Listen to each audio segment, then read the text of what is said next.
Hello ಎಲ್ರಿಗೂ ನಮಸ್ಕಾರ. ಎಲ್ಲರೂ ಹೇಗಿದ್ದೀರಾ? ಹೋಪ್ ಎಲ್ಲರೂ ಚೆನ್ನಾಗಿದ್ದೀರಾ ಅಂತ ಭಾವಿಸ್ತಾ ನಾನಿವತ್ತು ಭಾನುವಾರ ಸಂಜೆಯಿಂದ ವ್ಲಾಗ್ನ ಶುರು ಮಾಡಿದ್ದೀನಿ ಫ್ರೆಂಡ್ಸ್. ಮತ್ತು ನಾನಿವತ್ತು ಸ್ವಲ್ಪ ಸಾಮಾನುಗಳೆಲ್ಲ ತೊಗೊಂಡೋಗ್ಬೇಕಾಗಿತ್ತು ಬೆಂಗಳೂರಿಗೆ. ನನ್ನ ಕ್ಲಾಸ್ಮೇಟೇ ಅವನು ಕೂಡ ಟೆಂಪೋ ಓಡಿಸೋದ್ರಿಂದ ಹೆಂಗೋ ಅವನೇ ಫೋನ್ ಮಾಡಿದ ತಕ್ಷಣ ಇಮಿಡಿಯೇಟ್ ಸಿಗ್ತಾ. ಹಾಗಾಗಿ ಅವನ ಟೆಂಪೋಗೆ ಸಾಮಾನುಗಳೆಲ್ಲ ಸ್ವಲ್ಪ ತುಂಬಿಕೊಂಡು ಹೊರಡ್ತಾ ಇದ್ವಿ. ಮನಸ್ಸಿಗಂತೂ ಸಿಕ್ಕಾಪಟ್ಟೆ ಭಾರ ಅನ್ನಿಸ್ತಾಯಿತ್ತು, ಮನಸ್ಸಿಗೆ ತುಂಬ ಬೇಜಾರಾಗ್ತಿತ್ತು. ವಿಧಿ ಇಲ್ಲ, ಜೀವನ ಹೆಂಗೆ ಕರ್ಕೊಂಡು ಹೋಗುತ್ತೋ, ಜೀವನ ಹಿಂಗೆ ಸಾಗಬೇಕು ಅಂದ್ಕೊಂಡು ಕಣ್ಣು ಮುಚ್ಕೊಂಡು ಮನಸ್ಸನ್ನು ಗಟ್ಟಿ ಮಾಡಿಕೊಂಡು ಸಾಗ್ತಾಯಿತ್ತು ನಮ್ಮ ಪಯಣ ಫ್ರೆಂಡ್ಸ್.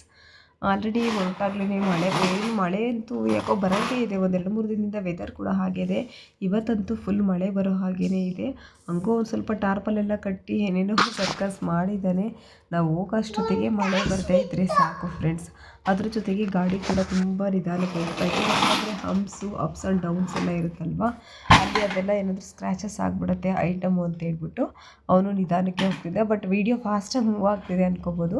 ನಾನು ಸ್ವಲ್ಪ ಫುಲ್ ಫಾಸ್ಟ್ ಮಾಡಿದ್ದೀನಿ, ಹಂಗಾಗಿ ನಿಧಾನಕ್ಕೇ ಹೋಗ್ತಾ ಇದ್ವಿ. ಏನು ಟ್ರಾಫಿಕ್ ಇಲ್ಲೇನು ಅಷ್ಟಿರಲಿಲ್ಲ. ಮುಂದಕ್ಕೆ ಹೇಗಿರುತ್ತೋ ಗೊತ್ತಿಲ್ಲ. ಇವತ್ತು ಸಂಡೇ ಇರೋದ್ರಿಂದ ನೋಡಬೇಕು. ಮಳೆ ಬರೋ ಥರನೂ ಕಾಣಿಸ್ತಾ ಇದೆ. ಗಾಳಿ ಅಂತೂ ವಿಪರೀತ ಇದೆ. ಟಾರ್ಪಲ್ ಕಿತ್ಕೊಂಡು ಹೋಗ್ತಾ ಇತ್ತು. ಏನಾಗಲ್ಲ ಅಂತ ಅಂದ್ಕೊಂಡು ಹೋಗ್ತಾ ಇದ್ವಿ. ಇಲ್ಲೂ ಕೂಡ ಸಿಗ್ನಲಲ್ಲೇ ಟ್ರಾಫಿಕ್ ಶುರುವಾಯಿತು. ಮೊದಲನೇ ಟ್ರಾಫಿಕ್ಕು ನಮ್ಮ ಈ ಜರ್ನಿನಲ್ಲಿ. ನೋಡಬೇಕು ಮುಂದಕ್ಕೆ ಹೇಗಿರುತ್ತೋ. ಅಲ್ಲೂ ಕೂಡ ಮುಗಿಸ್ಕೊಂಡು ಹೋಗ್ತಾ ಇದ್ವಿ. ವೆದರ್ ಅಂತೂ ಒಂಥರ ಚೆನ್ನಾಗಿದೆ. ಫುಲ್ ಗಾಳಿ ಬರ್ತಾ ಇದೆ. ಬಿಸಿಲಂತೂ ಏನೂ ಇಲ್ಲ. ಮಳೆ ಬರೋ ಹಾಗಿದೆ. ಫುಲ್ಲು ತಂಪಾಗಿದೆ.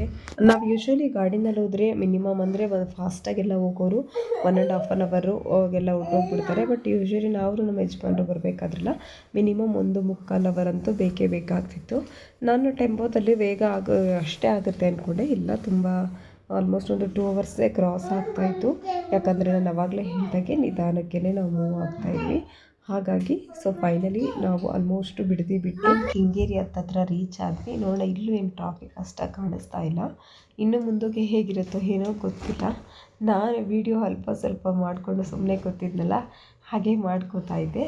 ನೋಡಿ, ಹಾಗೆ ನೈಸ್ ರೋಡಿಗೂ ಕೂಡ ಬಂದುಬಿಟ್ವಿ. ನೈಸ್ ರೋಡಲ್ಲಿ ಹೋಗ್ತಾ ಇದ್ದರೆ ಗಾಡಿನಲ್ಲಿ ಎಷ್ಟೊಂದು ನೆನಪುಗಳಿದೆ ಅಂದರೆ, ಈ ನೈಸ್ ರೋಡಲ್ಲಿ ಹೋಗಬೇಕಾದ್ರೆ ಗಾಡಿನಲ್ಲಿ ನಾನು ನಮ್ಮ ಮನೆಯವರು ಆಲ್ಮೋಸ್ಟ್ 2.5 year ನಾವು ಹಿಂಗೆ ಊರಿಗೆ ಹೋಗಬೇಕು ಬೆಂಗಳೂರಿಂದ. ಅರ್ಲಿ ಮಾರ್ನಿಂಗ್ ಆದರೂ ಆಯಿತು, ಅಥವಾ ನೈಟ್ 10:30 11 ಗಂಟೆ ಆದರೂ ಆಯಿತು, ಮಧ್ಯಾಹ್ನ ಆದರೂ ಆಯಿತು, ನೈಸ್ ರೋಡಲ್ಲೇ ಯಾವಾಗಲೂ ಬರ್ತಾಯಿದ್ವಿ. ಒಂಥರ ಚೆನ್ನಾಗಿರ್ತಾಯಿತ್ತು. ನಮ್ಮ ಪ್ರಯಾಣ ನಾವು ಸೇರಬೇಕಾಗಿರೋ ಸ್ಥಳವನ್ನು ಸೇರೋದ್ರ ಕಡೆಗಾಯಿತು. ಕೊನೆಗೂ ಮಳೆ ಬರಲಿಲ್ಲ ಫ್ರೆಂಡ್ಸ್. ಅದೇ ಖುಷಿ ವಿಚಾರ ಅಂತ ಹೇಳ್ಬೋದು. ಹಾಗೆ ನಾವು ಬರ್ತಿದ್ದಾಗೇ ಇಲ್ಲೇ ನಮ್ಮನೆ ಹತ್ರನೇ ಎಷ್ಟೊಂದು ಜನ ಅಣ್ಣರಿದ್ದರು. ನಮ್ಮ ಮನೆಯವ್ರ ಫ್ರೆಂಡ್ಸ್ ಎಲ್ಲ ಇದ್ದರು. ಎಲ್ಲರೂ ಒಟ್ಟಿಗೆ ಅಲ್ಲೇ ಸಿಕ್ಕಿದ್ರಿಂದ ಸ್ವಲ್ಪ ಬನ್ನಿ ಅಣ್ಣ ಇಳಿಸ್ಕೊಡಿ ಅಂತ ಅಂದೆ. ಅಣ್ಣರು ಕೂಡ ಹೆಲ್ಪ್ ಮಾಡಿ ಸಾಮಾನುಗಳೆಲ್ಲ ಇಳಿಸ್ಕೊಟ್ರು. ಅದ್ರ ಜೊತೆಗೆ ನಂದು ಸ್ವಲ್ಪ ಮಂಚ ಸ್ವಲ್ಪ ಫಿಟ್ ಮಾಡೋದು ನನಗೆ ಅಷ್ಟಾಗಿ ಗೊತ್ತಾಗಲ್ಲ. ಹಂಗಾಗಿ ನಮ್ಮ ರಾಜ ಮತ್ತು ಇನ್ನೊಂದು ಅಣ್ಣ ಇತ್ತು. ಅಣ್ಣಂಗೆ ಒಂದು ಸ್ವಲ್ಪ ಮಾಡ್ಕೊಂಡಿದ್ದೆ. ನಮ್ಮ ರಾಜಂಗೆ ಗೊತ್ತಿತ್ತು, ಆ ಅಣ್ಣ ಸ್ವಲ್ಪ ಹೆಲ್ಪ್ ಮಾಡ್ತಿದ್ರು. ಅವನೇ ಫಿಟ್ ಮಾಡಿಕೊಡ್ತಾ ಇದ್ದ. ಅದರ ಜೊತೆಗೆ ಹೊರಗಡೆ ಬಂದು ನೋಡಿದ್ರೆ ಮಳೆ ಅಂದರೆ ಮಳೆ. ಏನು ಗಾಳಿ ಏನಿಲ್ಲ, ಗುಡುಗೇನೂ ಇಲ್ಲ. ಸಮಾಧಾನವಾಗಿ ನಿಧಾನವಾಗಿಯೇ ಜೋರು ಮಳೆ ಬರ್ತಾಯಿತ್ತು.